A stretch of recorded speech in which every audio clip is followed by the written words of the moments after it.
Today is a very important day for the CFA and particularly for the families of firefighters who have made the ultimate sacrifice over many years.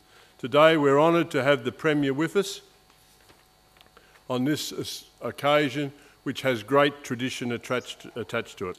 Today is a day of celebration. That's a strange thing to say, but it's a day of celebration as well as a sombre occasion.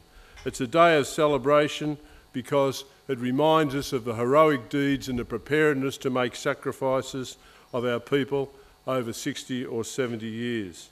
It's part of an ongoing program to honour the lives of brigade members who died during the currency of the CFA, but also brigade members from the former Country Fire Brigades Board who passed away or who died prior to the formation of the CFA in 1944. Could I make special mention today, tragically I'm afraid, to Mrs Deanie Shepherd, whose husband Joe from Arthurs Creek Brigade was a fatality in the recent bushfires. Welcome today and welcome to the CFA family of remembrance of these tragic circumstances.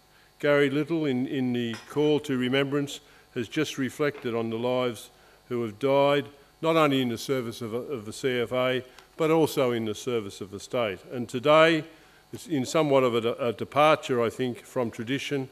We would mention not only those who have died as members of the CFA, but those who have died from other services, those who have died in 1939 when there was a tragedy at Tarrawinji in northeastern Victoria, those who in addition to that died who were members of DSE or the organisation who was the forefather of DSE, two in 1939 and two as a terrible prelude to 1983 at Dalesford. So remember all of those people.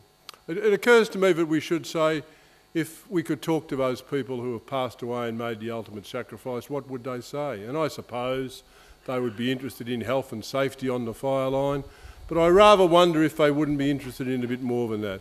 I rather wonder if they wouldn't be dedicated to knowing that the mateship that's displayed on the fire line, regardless of what service you come from, goes on into the future. Someone once reminded me that to be an us, there has to be a them, and there should, I think, be no us's and no thems in the fire service, no us's and no thems in the emergency services. I think we should take a lead for what was great leadership over the period of February the 7th, the days before and the days after, and we should dedicate ourselves to making sure, as I said, that there are no thems and us within the fire service. We have people from rural fire brigades, we have people from urban fire brigades, we have people from the plains country in the west of the state, we have people so-called the mountain men from the eastern part of the state. We have police officers, we have ambulance officers, and the one thing that's strong in my memory for the period of the fires was the extraordinary integration and leadership that took place between all those parties. I think it's the very least we can do for those who have made the ultimate sacrifice to ensure that we dedicate ourselves yet again today to ensuring that that process continues. Premier, it's my pleasure to welcome you to what many people would tell you is the spiritual home of CFA volunteers. I think you've had some experience in recent times, and I think you've got one small session to go. But I do welcome you today. I thank you and your ministers for your efforts on behalf. Yes, definitely one more day to go, Premier. See you conferring with your ministerial colleague there.